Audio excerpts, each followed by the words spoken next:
Celtic fans shouted "mind the gap" for years. Last night we saw it for our own eyes.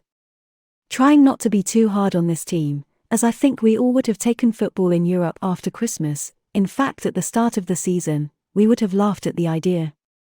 But the fact is, Celtic are in Europe after Christmas.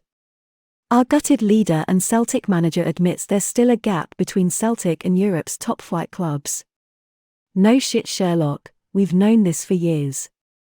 Painfully, that was demonstrated again in the BayArena last night, when the Hoops threw away a 2-1 advantage in the last 10 minutes to lose 3-2 to Bayer Leverkusen and crash out of the Europa League.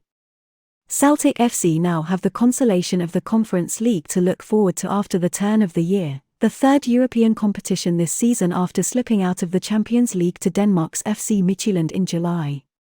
It was a tough watch as Postecoglou's men came back from a goal adrift to turn the contest on its head with a Panenka-style penalty kick from Josip Juranovic to level before the interval and then go ahead when Felipe Jota completed a sweeping move which was started by the superb Joe Hart.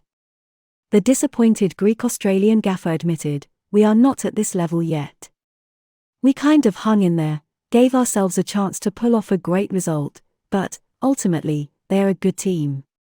We didn't finish the game off in the way they could have, but credit to the players." The Celtic manager has revealed why he took Jota off and changed up his front three towards the end of the game. The substitutions contributed to a late defeat. The team looked out of sorts for the last 10 minutes, conceding 2 goals. "He is going well," he said. "We took him off because he and James in the front three worked really hard. I felt we needed some extra energy, particularly in the wide areas, and we had 2 players on the bench to do that. I felt it was a good time to make the substitutions." The Celtic manager added, "You saw he is playing against a very good team, good opponents. He wasn't able to dominate the way he usually does.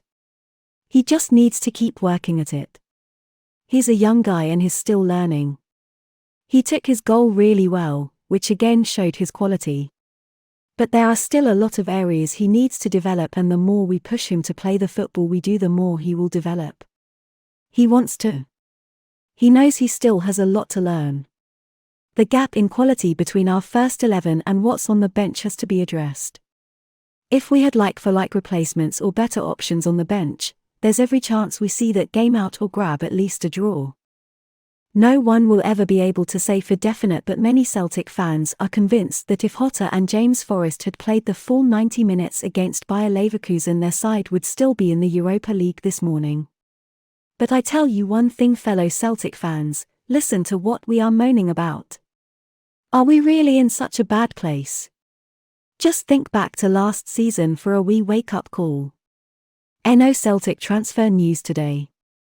Anyways, have a great day, smile, and remember you will never walk alone.